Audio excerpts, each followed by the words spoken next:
Star Wars en direct vous est présenté en collaboration avec siteclan.net, mintinbox.net, StarWarsHolonet.com, PlanetStarWars.com, StarWarsUniverse.com, Star Wars Geeks Québec, le Space Trash Show, ainsi que Génération Star Wars et Science-Fiction.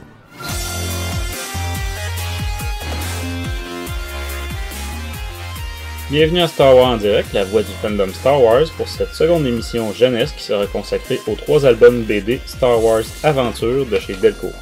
Je suis Francis et comme à l'habitude pour les émissions jeunesse, je suis accompagné de ma co-animatrice Tamara. Bonjour Tamara. Bonjour. Donc, dis-moi Tamara, quoi de neuf côté Star Wars pour toi ces temps-ci? Je suis en train de lire la série Aventure dans un monde rebelle. Ouais, les petits romans oui, les petits chez romans Bibliothèque Verte. Ouais. C'est pas mal ça. J'écoute aussi des épisodes de Une galaxie d'aventure. Ouais, les clips sur YouTube. Ouais. Ouais, comment tu trouves ça jusqu'à maintenant? C'est assez intéressant. Au niveau graphique, comment tu les trouves?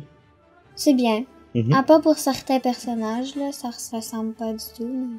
Ben, je pense que c'est vraiment soit on aime, soit on n'aime pas. C'est un style, un ouais. dessin un peu plus manga, japonais. Ouais. Donc, c'est ça. Je sais qu'il y en a qui n'ont pas aimé là, quand ça a commencé. De toute façon, c'est un autre thème qui fera l'objet éventuellement d'une émission de Star Wars en direct jeunesse. Donc, on s'étendra pas trop sur le sujet aujourd'hui.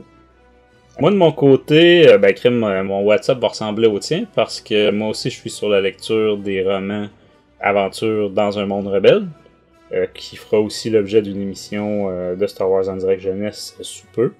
Sinon, j'ai testé les nouveautés sur Star Wars Battlefront 2, donc il y a eu quelques changements récemment qui viennent quand même améliorer le gameplay pas mal. On a remarqué entre autres les droïdes ECA, donc les fameux droïdes qui roulent, ouais. qui tirent sur Obi-Wan et Qui-Gon avec une espèce de bouclier déflecteur, qui viennent quand même changer un peu le jeu quand ils sont présents en force. Donc j'ai trouvé ça quand même intéressant. Donc, on rappelle qu'on est toujours en recrutement au Québec, donc si vous êtes intéressé à joindre l'équipe de Star Wars en direct, il y a un onglet exprès pour ça sur le site. Donc, si vous avez des talents particuliers, des intérêts, on sait que c'est très vaste maintenant, la galaxie Star Wars avec tout. Il y en a que ça va être le cosplay, il y en a que ça va être la littérature, il y en a que ça peut être l'édition, des choses comme ça. Donc, n'hésitez pas à nous contacter. Sinon, on rappelle aussi sur le site, vous pouvez aussi vous procurer des t-shirts à l'effigie de Star Wars en direct, donc pour faire un peu de publicité au podcast. Sinon, on remercie, comme à l'habitude, nos partenaires, donc Mintinbox, Star Wars Holonet, Siteclan.net, Planet Star Wars, Star Wars Universe, Star Wars Geeks Québec, Génération Star Wars et Science-Fiction, ainsi que le Space Trash Show. Sur ce, Tamara, on va passer en hyperespace. Oh crap! Prepare to jump into hyperspace on my mark. All right, stand by.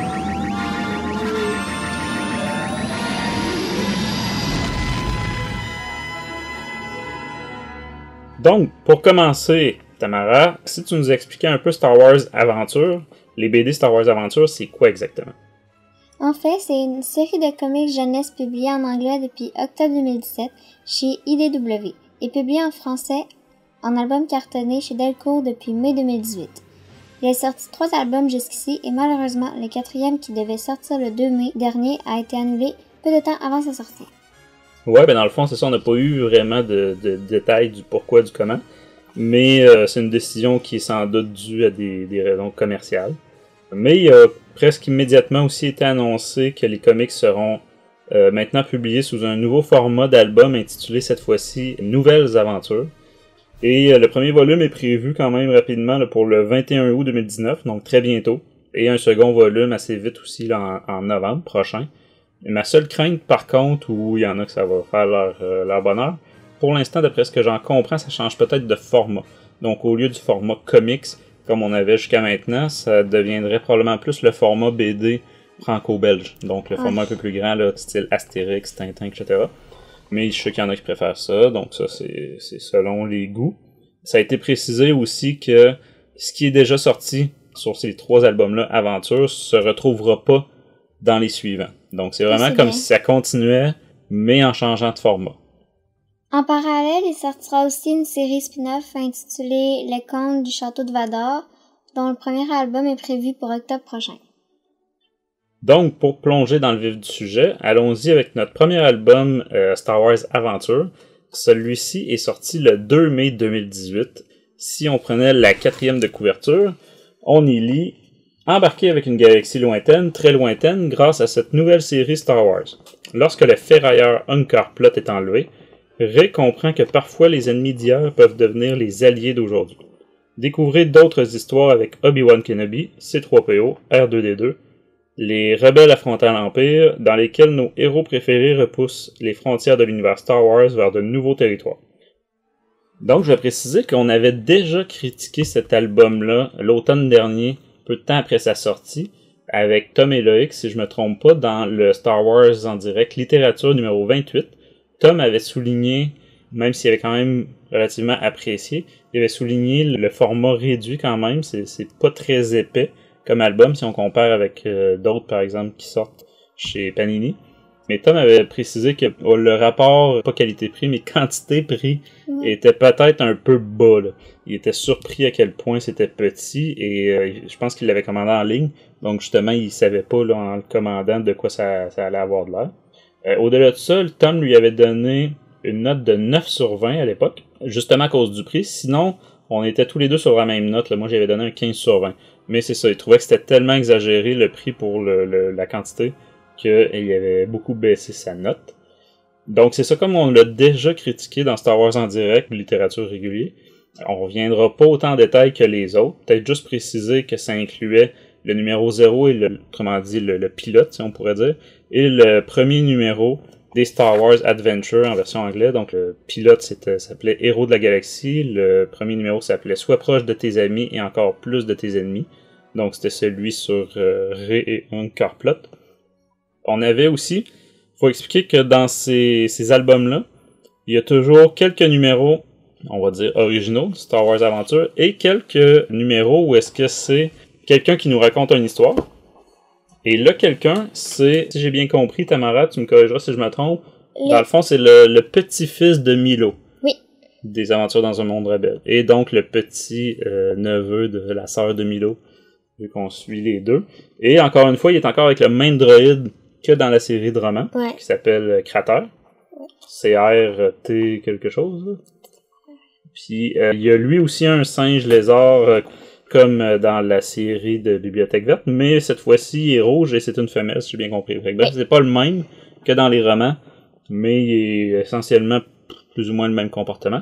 Fait qu'il y a toujours une mini-introduction, peut-être une page de ces personnages-là, et ensuite, c'est des histoires que lui nous raconte. Donc, c'est toujours « Ah oui, telle situation, ça me rappelle telle histoire, je vais vous la raconter. » Et là, on a plusieurs pages sur une autre petite aventure. Par exemple, dans le premier volume, c'était une histoire de d'Obi-Wan avec Dex, donc son ami à 4 bras là, qui gérait un dinner, là, une cantine, une roulotte à patates frites qu'on dirait ici au Québec. On voit dans Clone Wars, je pense. Ouais, on le voyait au tout début de Clone Wars. Effectivement, Obi-Wan allait lui demander s'il connaissait le dard qu'il avait récupéré sur la chasseuse de primes.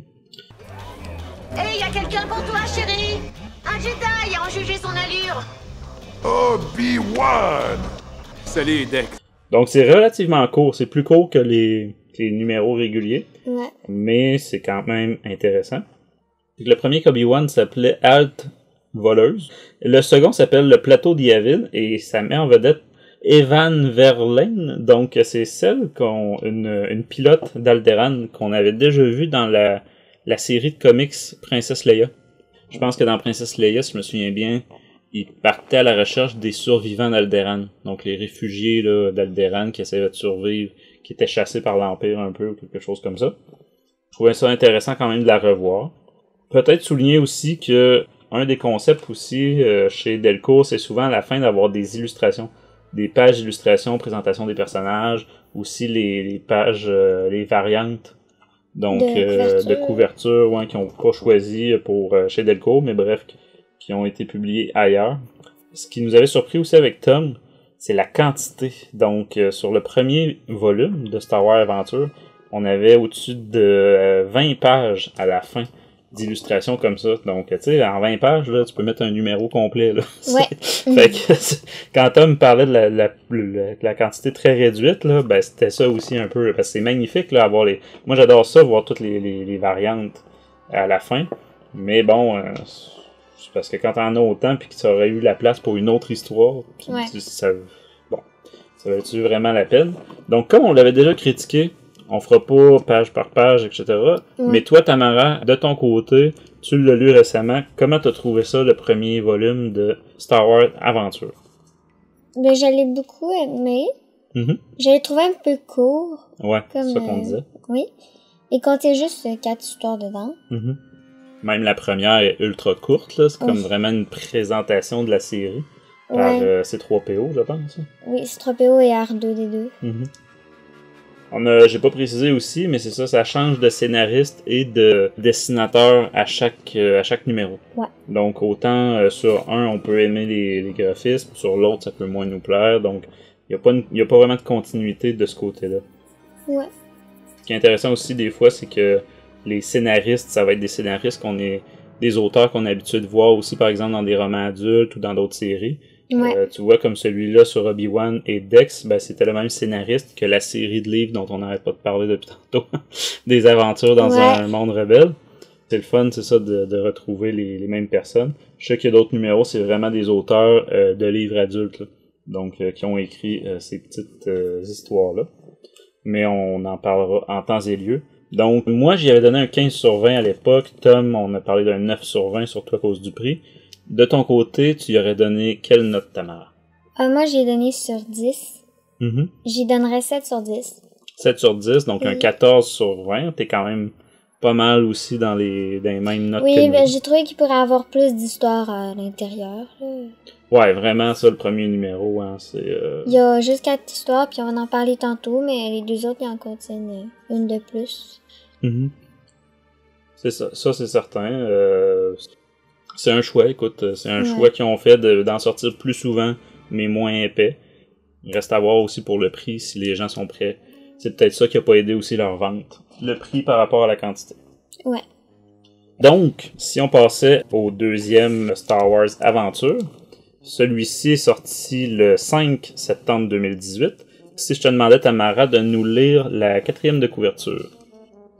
FN 2187, sous les ordres du capitaine Phasma, passe une sage journée à chasser un monstre qui lui donne du fil à retordre. La mission secrète et périlleuse de Luke et Leia sur Tibrine se révèle être explosive. Et encore, plus d'histoires avec K2SO, Cassian, Émile et CR8R, entraînant le monde de Star Wars sur de nouveaux terrains pour une nouvelle génération de fans. Ouais, donc ils disent directement que ça s'adresse à une nouvelle génération de fans. Donc c'est ça s'adresse peut-être pas à ceux qui étaient dans la salle en 1977 pour voir la guerre des étoiles. Puis comme j'ai lu en arrière de la 4e de couverture, CR8R, ceux qui le savent pas, là, c'est Crater, le droïde qu'on parlait tantôt. Ouais, c'est ça, le droïde qui est dans la série de romans d'aventure dans un monde rebelle. C'est ça, son petit nom c'est Crater, comme les surnoms qu'ils donnent de plus en plus là, aux droïdes, un peu comme Chopper dans Star Wars Rebels. Donc, celui-là, un peu comme tu disais tantôt, on a 5 histoires au lieu de 4. Et contrairement au pilote aussi, là, c'est des histoires un peu plus longues. Parce que le pilote, je pense, faisait juste dans le numéro 1 tantôt. Le pilote faisait quelque chose comme 9 pages, là, donc c'est vraiment très très court. Celui-là, si je faisais le résumé, ça contient les numéros 2 et 3 de Star Wars Adventure et 3 histoires de Émile, Crater et compagnie, donc ce qu'on disait tantôt. Le numéro 2 de Star Wars Adventure s'intitule Nettoyage. Donc, comme Tamara le disait tantôt, ça parle de FN 2187, donc Finn, alors qu'il était encore dans le premier ordre. Ensuite, le deuxième, Ennui à Tibrine, c'est une aventure de Leia et Luke, donc assez périlleuse, merci. Je dirais que ça se passe pas tant longtemps après l'épisode 4, on y reviendra.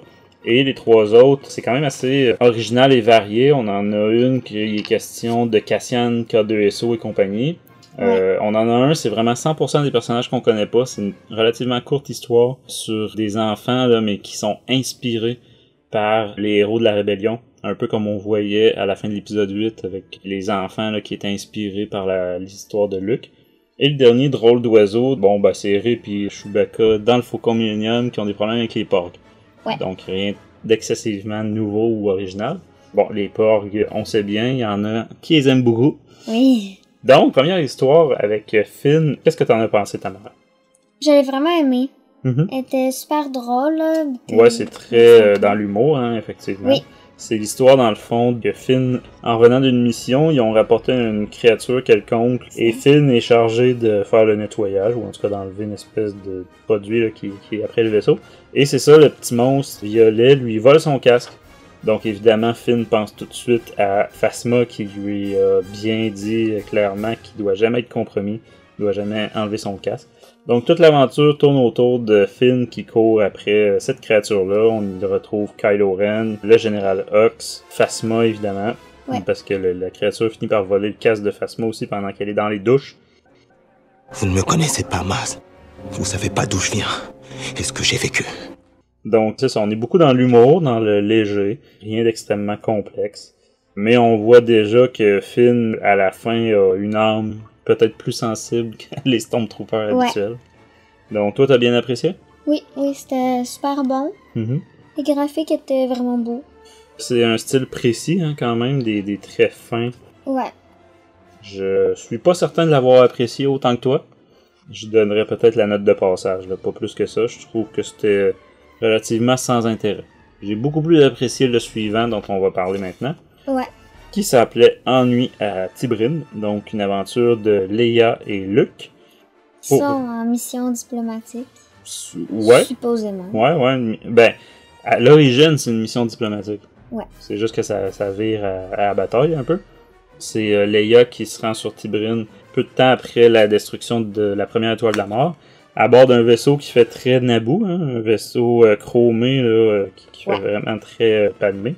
Donc, on a Luke qui était aux commandes. On se rend sur Tibrin. Leia qui est sur la planète pour essayer de les convaincre de se joindre à la rébellion.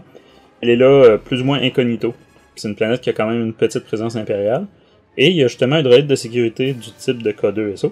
Ce droïde-là entend et voit les deux jeunes recrues rebelles parler à Luke de comment il a fait exploser l'étoile de la mort. Donc, c'est par accident que l'Empire s'aperçoit qu'il y a des rebelles sur place. Parce qu'ils faisaient rien de spécial, ils étaient juste en train de discuter en dehors du vaisseau. Et se mettent évidemment à leur tirer dans le tas, donc ça coupe court à toute la mission qui était très importante selon Leia. Finalement, Luke se fait capturer, se fait emmener sur un vaisseau, et on a l'inverse de ce qu'on voyait dans l'épisode 4, c'est Leia qui part à sa rescousse, qui va même finir dans le compacteur à ordures. J'ai trouvé intéressant de voir que c'est ça, on a une Leia qui, là, pour partir à sa rescousse, se costume en officier impérial. Ouais. Donc, tout en uniforme vert de gris. Et on voit qu'elle a plusieurs cartes d'identité, un peu comme un espion qui a plusieurs passeports. On voit sa tête en espèce de reine Amidala quasiment, là, ou en tout cas avec la robe. On voit celle en officier impérial. Et on en voit même une en Twi'lek. Ouais. Je me suis dit, ça serait quand même intéressant de voir Carrie Fisher maintenant. La princesse Leia déguisée en Twi'lek pour passer incognito, bref. Ça, je trouve ça serait pas pire original quand même.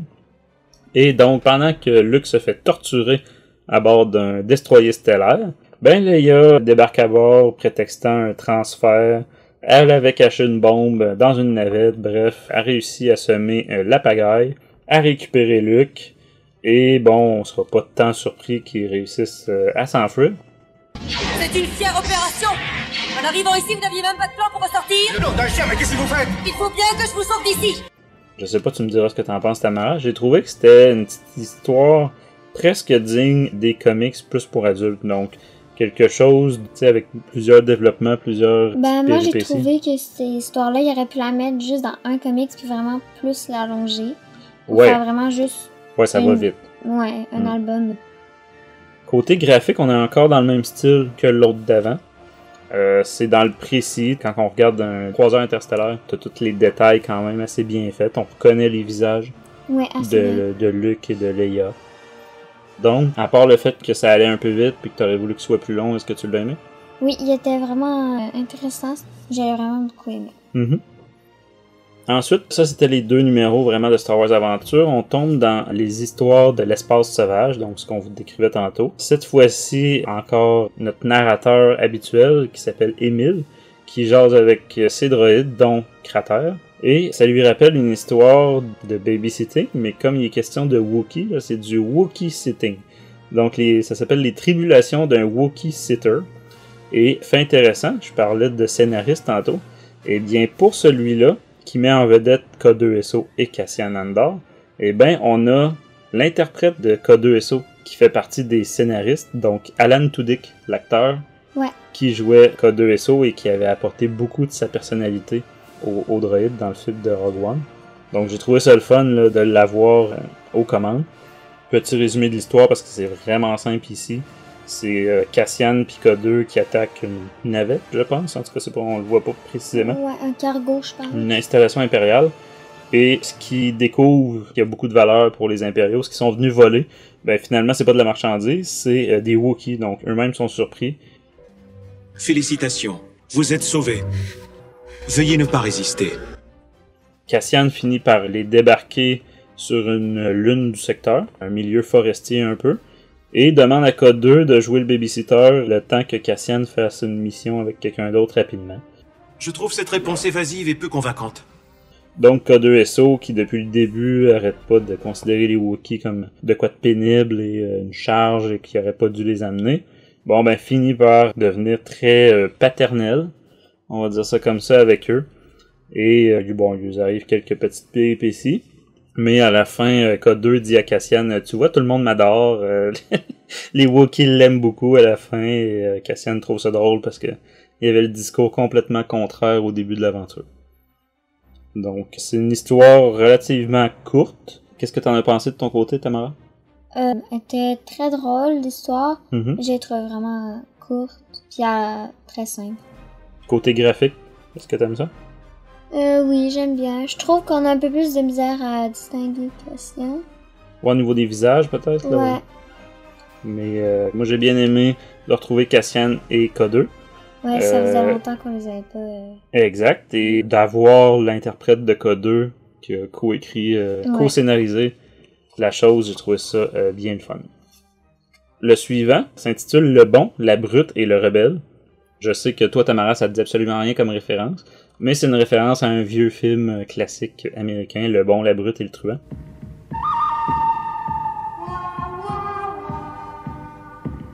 Donc ici, on est dans un dessin beaucoup plus grossier, beaucoup plus gros tracé.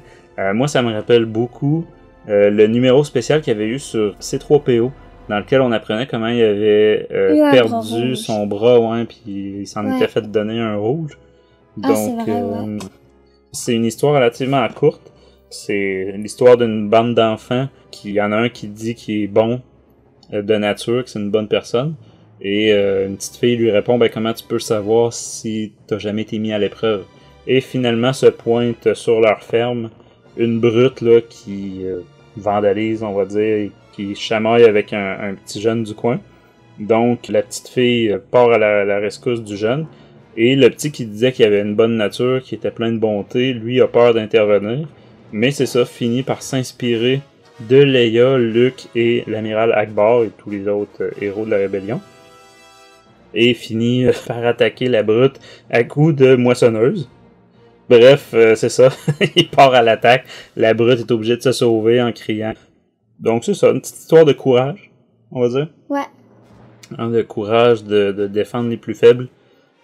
De ce côté-là, qu'est-ce que t'en as pensé? Moi, je l'ai pas du tout aimé. Non? Non, je l'ai trouvé ennuyante puis longue à lire. Ben, c'est certain qu'en partant, ça met en œuvre aucun des personnages qu'on connaît. Ouais. Donc vraiment, là, c'est 100% c'est du monde qu'on connaît pas. Ouais. C'est des enfants, il se passe, il y a rien d'épique là-dedans, il y a rien de galactique, c'est vraiment mineur là, comme histoire. J'ai trouvé aussi que dans les graphiques, les couleurs, je trouvais qu'on avait de la misère à distinguer les visages des fois. À cause du coucher du soleil, les visages étaient orange aussi. Ouais, c'est fait comme si effectivement il faisait très très clair, comme tu disais un peu j'ai coucher du soleil. J'ai trouvé qu'on avait de la misère à distinguer les éléments. Fait qu'une moins bonne note pour cela. Et notre dernière histoire des 5 s'intitule Drôle d'oiseau. Donc comme j'ai précisé tantôt, c'est une histoire de Porg. Je précisais aussi qu'on avait des fois des auteurs des livres qui scénarisaient ces petits comics-là. Cette fois-ci, on a Delilah S. Dawson Donc, une hauteur là, qu'on est habitué de voir au niveau des romans. Par contre, faut avouer que c'est pas ce comics-là qui a mis ses capacités d'auteur à rude épreuve, parce que c'est relativement simple. Pour résumer l'histoire, c'est les Porgs qui foutent le bordel dans le Faucon Millenium après le départ de l'île de Acto, probablement là, dans l'épisode 8, entre le moment où Rey et Chewbacca partent de l'île et le moment où ils rejoignent le reste de la rébellion là, sur Crate. Donc, c'est ça. Les Porgs qui foutent un peu le bordel, qui s'immiscent dans tous les raccoins, qui volent un peu tout, qui brisent un peu tout. On apprend qu'ils sont omnubilés par les objets brillants. Donc, ils volent les outils en métal. Fait que c'est ça. Tout le comic, c'est ça. Au moment où Rey et Chewbacca seront le plus à bout, on va dire, tannés de réparer tout ce qu'ils font, puis ils finissent par les retrouver endormis là, avec tous les objets qu'ils avaient volés. Donc, ils les trouvent trop cute pour rester fâchés. Ouais. Comment t'as trouvé ça, Tamara? Toi qui aimes tant les Porgs? J'ai beaucoup aimé. Ouais. Surtout la fin. J'ai trouvé très drôle la fin. Où est-ce qu'on retrouve Émile? Ok, Émile Cratère puis son singe. Là. Oui, qui dit qu'il pourrait peut-être adopter un Porg, mais que le singe légère qui s'appelle Noni. Je veux pas du tout. Ouais, c'est ça, il verse son breuvage sur l'écran là où est-ce qu'on voit un Porg. Ouais. Sinon, après, on a encore une fois une bonne dizaine de pages, un peu comme le premier volume, de variantes de couverture. On n'a pas cette fois-ci de description de personnage, comme on avait dans le premier. Je pense donc, qu'ils uniquement des variantes. Ils l'ont fait juste dans le premier, parce que... Pour remplir? Ouais. Il y a quand même dans celui-là là, plusieurs variantes que j'ai trouvées très très jolies là, pour les différentes histoires. Donc, le côté prix dont Tom avait parlé dans notre critique de Star Wars en direct littérature, je ne saurais pas dire si les prix ont baissé, mais je crois qu'on est dans la même quantité quand même. On a une histoire de plus, moins de pages inutiles à la fin. Ouais. Mais je pense qu'on est dans la même quantité. Oui, parce qu'il y a 2 ou 3 histoires qui sont assez courtes. Puis dans le 1, il y avait quand même 1 ou 2 histoires assez longues. Fait que pour moi, c'est le même nombre de pages de lecture. Moi, je dois dire que j'ai beaucoup aimé la couverture de cet album-là de Delcourt. Là, on a Leia et Luke ça fait très épisode 4. Ouais, l'illustration est très jolie, mais je trouve qu'elle va pas avec ce qu'il y a dans la BD. Donc, si t'avais une note à lui donner, celui-là, Tamara? Je lui donnerais 9 sur 10. 9 sur 10, donc on est proche de la perfection. Ouais.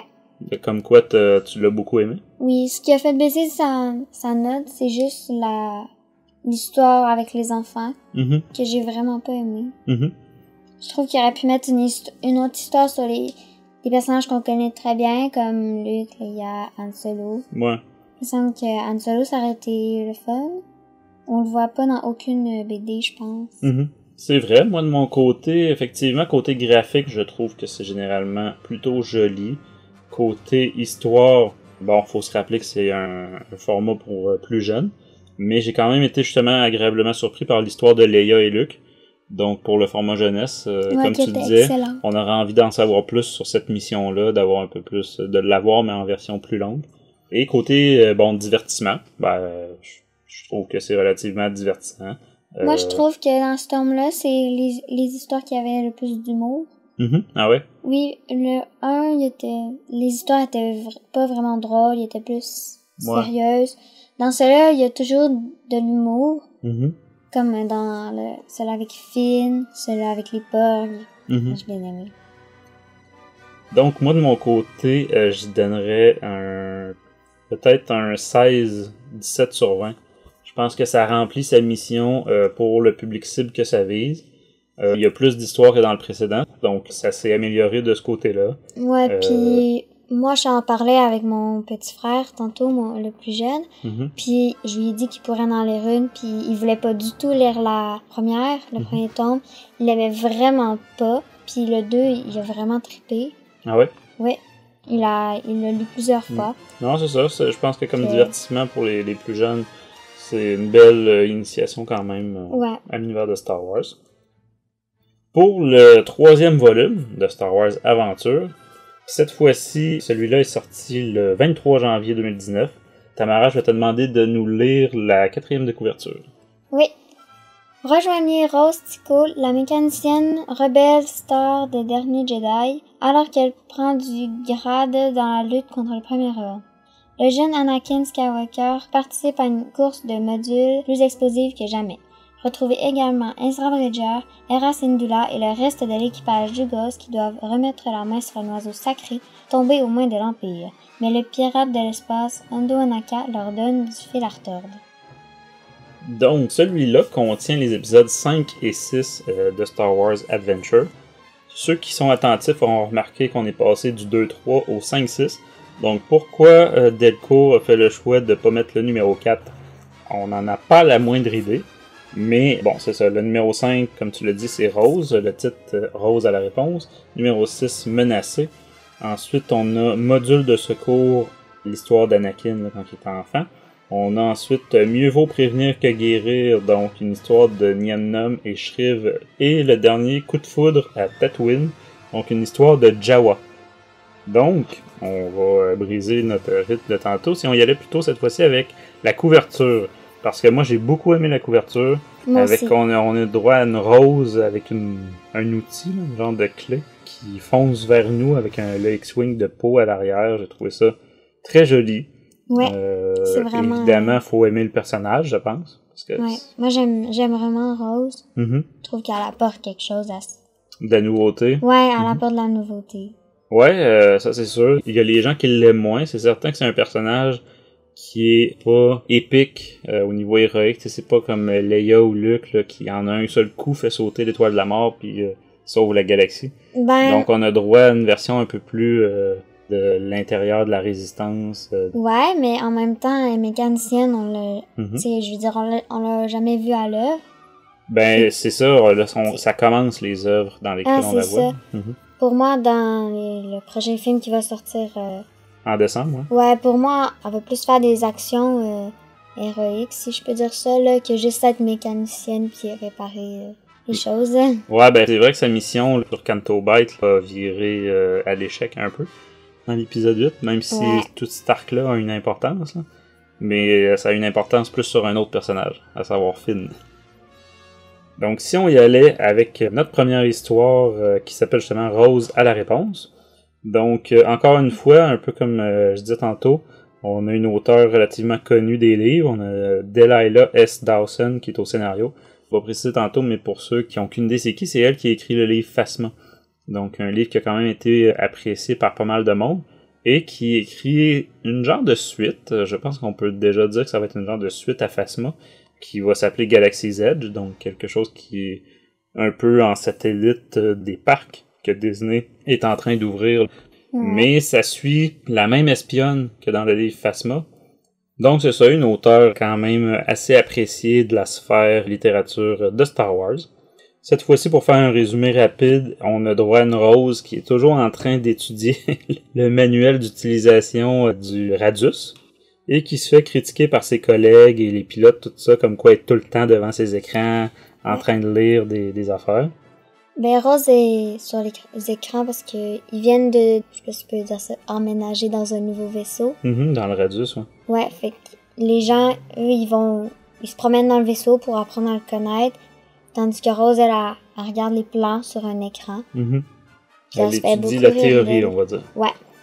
Puis, on rencontre Poe Dameron, puis une fois qu'il est parti, elle dit « Oh mon Dieu, j'ai rencontré le Poe Dameron, j'ai trouvé ça vraiment drôle. » Ouais, dans le fond, ça se passe juste avant l'épisode 8. Ouais. Avant qu'il se fasse attaquer. Donc, on comprend, après ça, elle rencontre le Finn. Oui. C'était une bonne semaine pour elle. Donc, visiblement, elle est fan de Poe Dameron. Le grand Finn. Le grand? Pardon. Je passe ma vie derrière des tuyaux. Faire la causette avec un héros de la résistance, ça ne m'arrive pas tous les jours. Dans le fond, ce qui arrive, c'est que ils font une réinitialisation du Radius, du système informatique, et ça fait en sorte que la porte du hangar veut plus ouvrir. Et là, Poe Dameron est tout seul dans l'espace à se faire attaquer par des chasseurs et incapable de lui envoyer des renforts parce que la porte veut pas ouvrir. Donc, tout le monde essaye 1000 et une possibilités mécaniques là, pour régler le problème. Et Rose se dit, je vais retourner voir le manuel, c'est sûr qu'il y a quelque chose qui a dû nous échapper. Et au final, tout dépend d'elle, et c'est elle qui finit par débloquer le système et permettre à tous les autres chasseurs d'aller secourir, si on peut dire, pour Damron. Damron. Ouais. Côté histoire, déjà, qu'est-ce que t'en as pensé, Tamara? Côté histoire, je l'ai trouvée très intéressante. Mm-hmm. Cette histoire-là, je l'ai vraiment beaucoup aimée. Et côté graphique? Les graphiques aussi. Ouais. Je trouve qu'ils étaient bien. On peut vraiment bien reconnaître les personnages dans leur visage. Comme on disait tantôt, souvent les dessinateurs ont de la misère à reproduire les visages. Qu'on a plus de misère à savoir c'est qui. C'est relativement simpliste par contre comme dessin. Hein, c'est pas... Oui, on est loin du photoréalisme là, de l'avocat par exemple. Détails. On est, ouais c'est ça, dans les traits simples. Donc peut-être plus cartoon un peu. Dessin animé de télé. Petite histoire relativement, pas nécessairement du déjà vu, mais bon, on sait déjà ce qui va arriver. Ouais, c'est prévisible. C'est ça, parce qu'on a vu l'épisode 8, donc... mais sinon, petite histoire sympathique. Et bon, ça nous fait découvrir un peu plus Rose, qui, comme tu disais tantôt en présentation, c'est un personnage qu'on a juste entrevu jusqu'à maintenant. Ouais. Donc, vu qu'elle était seulement dans un film. Je peux pas dire que je l'ai énormément apprécié, pour ma part. Je trouve que ça tournait en rond beaucoup. Mais je comprends la morale derrière l'histoire de Delilah S. Dawson. Ensuite, on passe au second Star Wars Adventure qui est dans cet album-là. Il s'intitule Menacé. C'est une histoire des rebelles de la série animée Star Wars Rebels. Comme Kanan est déjà aveugle, je dirais que ça se passe autour de la 4e saison de Rebels. Ouais. Donc, peut-être après. Parce qu'il est déjà aveugle, mais il porte pas le masque qu'il portait. Ouais, effectivement, il porte pas l'espèce de masque, ouais. Il ne porte plus vers la fin de Rebelle. Ça peut pas être après, parce que là, on connaît la fin tragique dans le cas de Kanan. Ouais. Et bon, Ezra, on sait pas trop ce qui lui est arrivé. Mais tout ça pour dire que c'est ça, ça se passe vers la fin plutôt qu'au début. On a Ezra aux cheveux courts, puis Kanan aveugle. Je préciserais une des choses qui est frappante avec ce numéro-là, c'est qu'on a 2 dessinateurs, un dénommé Sean Galloway et un dénommé Jamal Peppers. Mais ce qui est particulier, c'est que c'est vraiment au milieu de l'histoire qu'ils ont changé de dessinateur. Donc je sais pas ce qui s'est passé côté logistique, là, il y a quelque chose qui a buggé dans la production, là, ils ont manqué de temps, mais ouais. En plein milieu, ça a changé de dessinateur. Moi, je lisais l'histoire, puis je regardais les graphiques, puis là, je me disais, j'aime ça, puis à un moment donné, je me rends une page, je fais... Ça a donc bien changé. Hein? Oui! Je me disais, il me semble que c'est pas du tout pareil. J'ai trouvé ça très agaçant. Ouais, en fait, c'est ça, c'est que c'est 2 styles de dessin qui se ressemblent pas. Ouais. Aussi, si c'était ressemblant, au moins. Le premier dessinateur, Sean Galloway, on a droit de quoi de plus manga un peu. Ce qui fait que les personnages ressemblent pas nécessairement exactement à ce qu'on voyait dans la série. Non. Mais ça lui donne quand même un style le fun. Ouais. Les grands yeux. Moi, j'ai trouvé qu'il ressemblait assez dans la série, sauf Ezra. Ah ouais, Ezra, ouais, un peu. Dans son visage, il semble que Kanan, on le reconnaît assez bien. Zed, oui. Puis Sabine, je trouve qu'il était vraiment réussi. Très du visage, mais Ezra, on le reconnaît pas du tout. C'est ça, c'est un style, soit on aime, soit on n'aime pas. Ouais. Sinon, pour résumer un peu, c'est l'histoire de notre fine équipe de rebelles qui va infiltrer un cargo, on va dire, qui transporte un oiseau culte qui a été volé sur une planète. Un oiseau tellement rare qu'il y en ait un par génération, si je me trompe pas. C'est Agora, je pense. Oui, donc l'Argora, ça c'est le nom de l'espèce. Donc c'est ça, un oiseau sacré sur la planète Xendek. Je pense pas que c'est une planète qu'on connaissait, ni des aliens qu'on connaissait. Non. Honnêtement, là, faudrait demander à Tom encore une fois. Mais un oiseau tellement important qu'avant qu'il soit rendu sur Coruscant, les rebelles veulent aller le récupérer. Pas parce que la planète en question représente un intérêt stratégique ou quoi que ce soit, mais juste pour faire ce qu'il y a de bien. Donc, le grand cœur de Hera Syndulla là, qui frappe encore. Parce qu'on dit que pour la planète Zenex et ses habitants, l'oiseau, il représente l'espoir. La pluie, eux, ils pensent que c'est lui qui amène la pluie, qui leur donne les ressources abondantes. Fait que bref, sans lui... C'est vraiment de quoi de religieux, on va dire. Ouais. On a notre on a notre Karazeb qui est toujours celui qui ça il tente pas de risquer sa vie pour ça, qui c'est juste un piaf, c'est juste un oiseau puis sans intérêt. Donc c'est ça la brute. Donc on retrouve bien. Moi je me suis replongé dans Star Wars Rebels dans les dernières saisons. Donc c'est ça, la fine équipe finit dans le fond Hera distrait les impériaux, les chasseurs impériaux avec le Ghost, alors que le Phantom par la porte d'en arrière infiltre le cargo. À l'intérieur, on a droit du côté des impériaux à un officier qui doit, pas qui partage le commandement, mais bref, qui se fait chialer après par celui qui a enlevé l'oiseau, ainsi que d'autres créatures, un zoologiste. Ouais. Donc, qui a aucune connaissance militaire, mais qui dit là, comment ça se fait qu'il y a juste nos chasseurs qui explosent, etc. Qui est chargé par l'empereur d'amener ces espèces en voie d'extinction et très rares dans son zoo personnel. Mm-hmm. J'ai aimé aussi de retrouver, c'est ça, Hera distrait avec le Ghost. Et sur les tourelles, on a Chopper et l'autre droïde que je ne me rappelle plus du tout de son nom, mais c'est un droïde analyste. Bleu avec des gros bleu yeux marin. noirs. Ouais, donc qui était justement dans la 4e saison, mais qui est très très bien personnifié dans le comics. Donc c'est ça, la fine équipe infiltre de force à coups de sabre laser le vaisseau impérial. Ouais. Évidemment, les impériaux s'en aperçoivent et vont à leur rencontre. Donc là, on est typiquement dans une histoire de Star Wars Rebels. Donc, il y a plusieurs épisodes de ce genre-là. Vraiment, là, les rebelles qui ont aucune peur. Il n'y a rien, là, infiltrer un vaisseau impérial. Donc, ils sont encerclés. C'est pas grave. C'est ça, c'est pas grave. Donc c'est ça, finissent par, à coup de course et de fusillade, finissent par se rendre dans l'entrepôt où sont les créatures, ou en fait finissent par tomber. Comme au début de l'histoire, Ezra dit qu'ils ont eu un tuyau pour dire que l'oiseau il était sur ce transport-là. Ouais, d'un informateur. Ouais, puis vous ne serez pas surpris. C'est encore Hondo Ohnaka qui est leur informateur dans pratiquement tout c'est ça. C'est ça, Ezra refusait de dire c'était qui l'informateur. Ouais. Là, finalement, il tombe face à face avec Hondo qui est en train de voler l'oiseau lui aussi. Donc, il avait manipulé Ezra, encore une fois, comme ça arrivait tout le temps dans la série télé, pour que l'équipe de rebelles fasse distraction pendant que lui, par en arrière, volait l'oiseau pour le vendre au plus offrant. Donc, on a un Hondo là, typique de la série rebelle là-dedans. Jamais agressif, toujours souriant. Il appelle tout le monde mes amis, autant les rebelles que les impériaux. Ah, mes amis impériaux. Hondo le pirate, qui est devenu maintenant la vedette du parc Galaxy's Edge. Mais avec ses grands discours de « Non, c'est moi qui l'ai dans les mains, donc il est à moi. » Et Zeb qui lui répond « Si c'est juste tes mains le problème, je peux te les arracher. » Donc c'est ça, on est vraiment dans un épisode de Rebels. Moi j'ai beaucoup aimé. Par contre, comme on disait tantôt, en plein milieu on change de dessinateur et on passe d'un style plus manga à un style beaucoup plus précis. Le pourquoi, on le sait pas, mais évidemment il doit y avoir une raison quelconque. Là. On espère qu'il n'y a rien de tragique en arrière de ça. Ça reste que côté histoire, ça reste très bien. Hondo par contre, comme d'habitude, pas par maladresse, mais...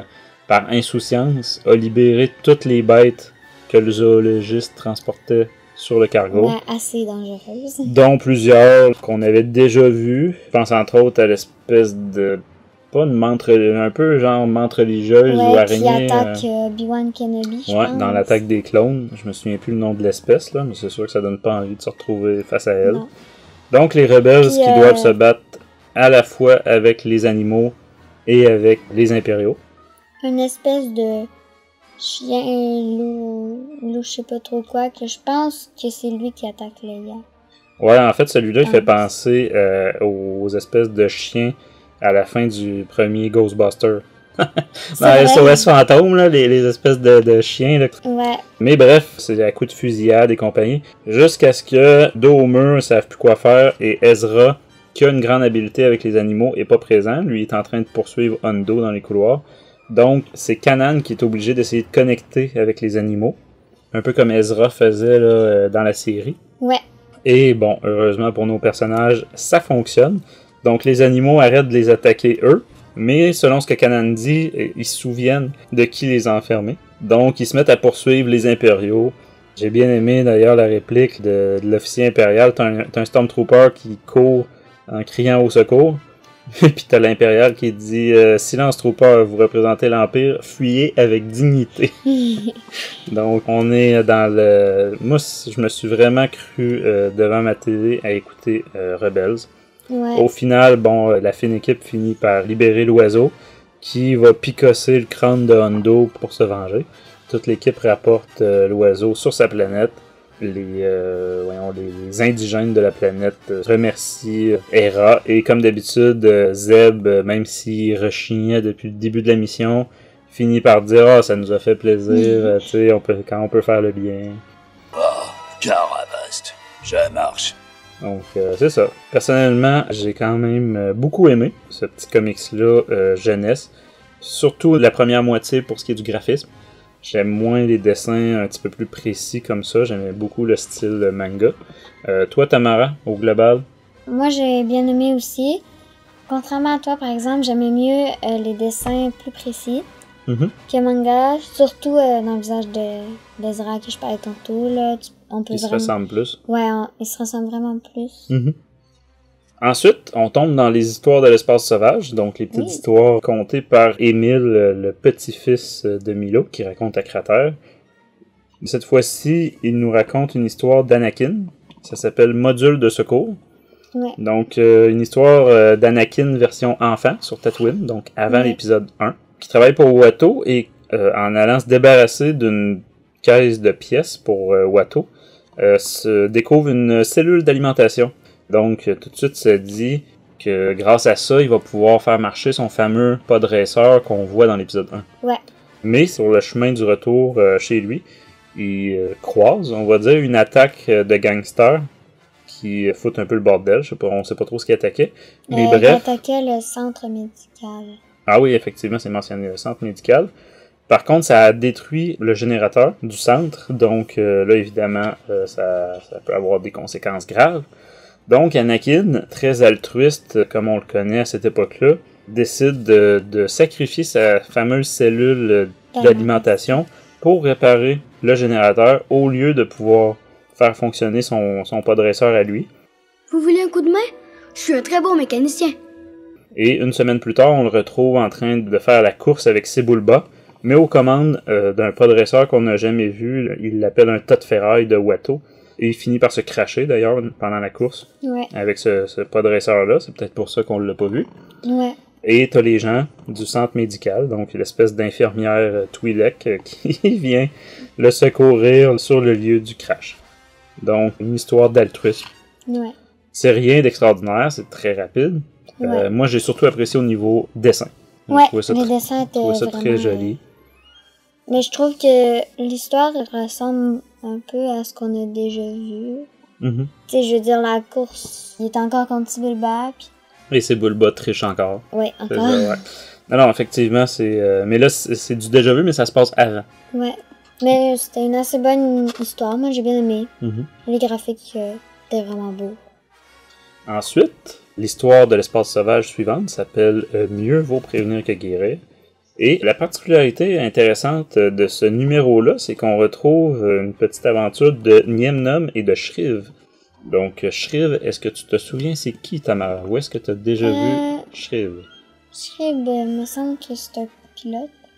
Oui et non. En fait, c'est un personnage de la campagne de Battlefront 2, du jeu Battlefront 2. Donc, un personnage vraiment plaisant qui a plu à beaucoup de monde. Hé, Shriv, j'espère que tu survivras aussi à cette mission terriblement dangereuse. Oh, merci, Del. Ton amitié compte aussi énormément pour moi. Donc, on le retrouve aux côtés de Lando, aux côtés de... En tout cas, de à peu près toute l'équipe. Et entre autres, aux côtés de Nien Nunb. C'est la même espèce qu'un des pilotes dans l'espèce de oncle de Poe Dameron. Ouais. C'est la même espèce. Je m'étais noté, c'est un Duros. Et dans le cas de Nien Nunb, bon ben, évidemment, c'est un Sulustéen. Donc, ceux qui se souviennent pas c'est qui, là, c'est lui qui est copilote du Faucon quand ils font sauter la 2e étoile de la mort. Lui et Lando qui est pilote principal. Donc, cette fois-ci, on retrouve Nien Nunb et Shriv qui se sont posés pour poursuivre des chasseurs taille. Ils se sont posés sur une île, sur une planète. Sans scanner. sans prendre le temps de vérifier s'il y a des formes de vie organique. Ouais. Des dangers potentiels de ce côté-là. Donc, Shriv arrête pas de chialer. Niam Nam, il dit arrête de chialer et avance. Mais tout à coup, l'île se met à les avaler. Il se précipite vers le vaisseau, bref, puis c'est ça, tout le vaisseau est avalé par l'île. Il se retrouve à l'intérieur, donc on en comprend que l'île était vivante. Et là, c'est ça, il se retrouve dans l'estomac, donc on sont au travers de l'acide. Moi, ça te dira probablement rien, Tamara, parce que t'es trop jeune, mais ça m'a tout de suite rappelé le film L'Aventure intérieure. Je sais pas c'était quoi le titre en France. Ici, c'était L'Aventure intérieure. Donc, un film comique qui jouait au moins à tous les 6 mois à la télé. Que c'était un pilote, lui et son sous-marin se faisait miniaturiser et mettre à l'intérieur de quelqu'un. Ça ressemble assez à un épisode des Simpsons. Ben, probablement que l'épisode est inspiré de ça aussi. Ouais. Bref, c'est ça, on retrouve les organes et l'acide là, pour faire fondre le métal, des affaires comme ça. Et on a Shriv qui sort du vaisseau avec une balayeuse pour nettoyer les moteurs puis les affaires de même. Au début, on dit qu'ils se sont posés là parce qu'il fallait pas que les chasseurs-T interceptent les vaisseaux pour protéger les gens. Ouais, fallait pas qu'ils donnent la localisation du vaisseau de réfugiés qui protégeait. Ouais. C'est ça. Donc, c'est pour ça qu'ils avaient poursuivi des tailles sur cette planète-là. Ouais. Et les tailles, ben, se sont fait capturer aussi par le même stratagème, on va dire. Donc, on retrouve à l'intérieur de l'estomac, on retrouve un taille qui se fait bouffer, on va dire, là, par les organismes qu'il y a à l'intérieur. Des genres de gros vers de terre bleus, là. Ouais. Avec des mâchoires de requin, quasiment. Fait que moi, je me suis vraiment rappelé le film L'Aventure intérieure. Et j'adore le personnage de Shriv. J'aime beaucoup celui de Niam Nam. Donc, j'étais très agréablement surpris par cette petite histoire-là. Même si c'est vraiment pas de quoi d'incroyable. c'est pas du Star Wars épique, là, galactique. Mais bon, c'est plaisant. Côté graphique, c'est du trait de crayon très très fin, très très précis. Moi, j'ai un peu moins aimé, par contre. Toi, Tamara? Moi, j'ai bien aimé. Mm-hmm. Je trouvais que c'était vraiment ressemblant, là, Niam Nam, surtout dans son visage. Mm-hmm. Il y a vraiment beaucoup de détails. Puis là, je trouvais qu'il était vraiment bien mis. Là, fait qu'on pouvait vraiment bien le reconnaître. Puis l'autre personnage aussi. Shriv, ouais, il était bien fait. Tu sais, il y a genre des yeux rouges. Puis il y a plein de détails autour de ses yeux. Ouais, une espèce de cicatrice d'un côté. J'ai vraiment trouvé que les visages étaient vraiment beaux. Donc, une petite histoire intéressante. Et notre dernier, mais non le moindre, c'est l'histoire de l'espace sauvage, s'intitule Coup de foudre à Tatooine. C'est une histoire de Jawa, comme on disait tantôt. Oh, ils sont Un Jawa qui tombe amoureux. Une Jawa. Ouais, c'est une Jawa, effectivement. Qui tombe amoureuse d'un droïde d'alimentation. Donc, les espèces de grosses batteries là, sur 2 jambes, là, qu'on voit dans l'épisode 4. Donc, on apprend que tomber amoureuse, je suis pas sûr que c'est le bon terme, là, mais bref, qu'elle l'aimait trop pour le laisser être vendu, par exemple, à Luke et son oncle. Ouais. Donc, qu'elle faisait tout avec, donc le travail, les jeux, la sieste, les loisirs, les vacances, etc. On est à bord d'un char des sables, me semble, on appelle ça. Elle, c'est la mécanicienne en chef, si je me trompe pas. C'est la seule mécanicienne en chef du Sandcrawler. Mais elle s'est toujours opposée à ce que le droïde soit vendu. Et à force de pression, elle a fini par élaborer une stratégie. Elle y a mis une pièce que si quelqu'un achetait le droïde, elle pourrait, avec un interrupteur, faire sauter de quoi de pas trop important. Donc, il serait pas vendu. Donc, finalement, c'est ce qui arrive. Ils sont arrêtés à une ferme. Quelqu'un veut acheter le droïde, donc il est sur le point de faire sauter la pièce. Mais une petite fille présente se met à faire un gros câlin au droïde, là, tombe en amour elle aussi avec. Donc la Jawa est touchée par ça et accepte de se séparer de son ami droïde. Donc une histoire de sacrifice, comme quoi on peut s'attacher à quelque chose qui n'est pas vivant aussi. Ouais. Mais il faut savoir aussi des fois s'en séparer. Quand les raisons sont bonnes. Ouais, quand les raisons, ouais. Donc ça c'est un message à tous les collectionneurs de Star Wars. Bref, une petite histoire relativement courte et sans importance, mais graphiquement, je trouve ça tellement joli. Là, ouais, c'est et vraiment... je sais que le dessinateur a fait toutes sortes d'autres croquis aussi comme s'il allait justement faire une aventure à part des Jawa, là, donc ce qui serait très amusant, mais qui est pour l'instant juste un fantasme. Donc, quelque chose à rajouter sur cette BD-là, Tamara? Non. Sinon, à la fin, on a encore une fois plusieurs variantes de couverture, donc des différents dessinateurs. On en retrouve un peu de tous les styles. Ouais. Moi, encore une fois, j'ai flashé sur les mêmes dessinateurs. Il y avait beaucoup de dessins sur l'histoire des rebelles. Ouais, effectivement, il y en a eu plusieurs. Moi, j'apprécie beaucoup ça, le contenu supplémentaire quand même. C'est vrai que ça, comme je disais tantôt pour le premier tome, là, peut-être que c'était exagéré, une 20aine de pages. Ouais. Mais j'aime ça parce que justement, sinon, c'est quelque chose que t'as pas dans les albums. Puis dans les comics, c'est un peu une tradition. Il y a souvent des variantes, des numéros spéciaux, hors série, peu importe. Donc j'aime ça, avoir à la fin une collection de toutes les variantes. Ouais. Par exemple, il y avait un album de Panini où on avait même une entrevue avec le dessinateur ou des choses comme ça. Donc, ça, c'était bien. C'est ça. Moi, je peux pas dire que j'aime pas ça, là, le fait qu'il y ait quelques pages à la fin. Mais bon, c'est vrai que pour le premier volume... Il y en avait beaucoup trop. Donc, celui-là, Tamara, quelle note que tu lui aurais donné? Donc, le 3e volume des Star Wars Aventures. Je lui donnerais 10 sur 10. Oh, ok, la perfection à ce point-là. Ouais, c'est vraiment mon préféré. Et t'as pas eu de grande déception là-dedans? Non, il y a juste un petit point qui m'a dérangé, c'est quand il a changé de dessinateur dans... En plein milieu? Oui, ça, j'ai trouvé ça... J'ai trouvé que ça se faisait pas. Et t'es insulté. Oui.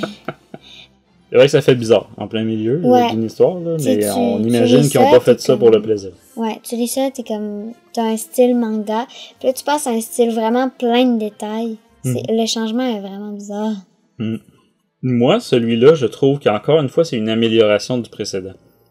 Certaines critiques que j'avais pour le précédent, celui-là les a comblées. J'ai beaucoup apprécié l'histoire des Rebels, puis pourtant je suis pas un fan fini là, de Star Wars Rebels. Ouais, moi aussi j'ai beaucoup apprécié. Mais cette fois-ci, j'ai beaucoup aimé ça. L'autre, je lui avais donné un 16-17, fait que celui-là, je lui donnerais peut-être un 17-18 sur 20. Moi, comme toi, il y a l'histoire de changer de dessinateur en plein milieu, là, bon. Mais ouais, ça là, je la recommanderais avant même les autres. Parce que de toute façon, c'est pas des histoires qu'on a besoin de lire le premier avant le deuxième. Ben moi j'ai trouvé que dans ceux-là, c'est ceux-là qui avaient les meilleures histoires. Comme la première sur Rose puis la deuxième sur les Rebels. C'est vraiment les deux meilleurs, mes deux préférés, moi, de toute la série. Avec bien sûr l'histoire de Leia puis Luke en mission diplomatique. Ouais, c'est dans le deuxième volume. Ouais. Donc, ça peut dire que se sont améliorés au fil des albums. Fait que c'est ce qui conclut l'aventure des BD Star Wars Aventure chez Delcourt, parce que comme on expliquait en présentation, il n'y aura pas de volume 4. Le volume 4 a été annulé juste un peu sans prévenir. C'est très dommage, parce que moi j'aimais bien le format quand même. Ça se mixait bien avec les comics Panini qu'on a. Moi aussi. J'aurais préféré qu'ils fassent plein de tomes de ce format-là. Fait qu'on verra pour la suite. Mais comme on disait tantôt, la suite s'en vient relativement bientôt, donc on n'aura pas beaucoup à attendre pour ça. Au final, je pense que ça a quand même été une belle expérience, en tout cas du point de vue qualité chez Delcourt. Et évidemment, les notes qu'on a données, puis nos avis aussi, on prend aussi en considération que ça s'adresse à des plus jeunes. Donc c'est certain que c'est quelque chose quand même qui est le public cible. Moi, j'en fais pas partie, puis même toi, Tamara, c'est limite pas mal. C'est pas mal, c'est peut-être pour les plus jeunes un peu, donc c'est vraiment initiation Star Wars. aux comics Star Wars. Ouais. Mais c'est ça, je trouve que comme une initiation pour les plus jeunes, c'est très réussi. En conclusion, n'hésitez pas à nous laisser vos impressions sur ce qu'on vient de discuter par email à studio@Star Wars en direct, sur l'article de l'épisode sur le site de Star Wars en direct, ou sur notre page Facebook, notre compte Twitter, notre compte Instagram ou notre chaîne YouTube. On apprécie beaucoup à la fois les commentaires sur le contenant et le contenu, mais aussi les discussions. Donc, quelque chose qu'on a oublié ou des questions que vous avez. Donc, bref, on aime beaucoup justement pouvoir interagir avec vous là-dessus. On rappelle encore une fois qu'on est en recrutement au Québec, donc si vous êtes intéressé à joindre l'équipe de Star Wars en direct, allez voir sur notre site internet. On rappelle qu'on est présent sur les plateformes iHeartRadio, Deezer, Spotify, Stitchers, Google Play, Google Podcasts et Apple Podcasts. On remercie encore une fois nos partenaires Mint Box, Star Wars Holonet, Siteclan.net, Planet Star Wars, Star Wars Universe, Star Wars Geeks Québec, Génération Star Wars et Science-Fiction et le Space Trash Show. De la part de Tamara et moi-même, merci d'avoir été à l'écoute de Star Wars en direct, la voix du fandom Star Wars. Et que la force soit avec vous.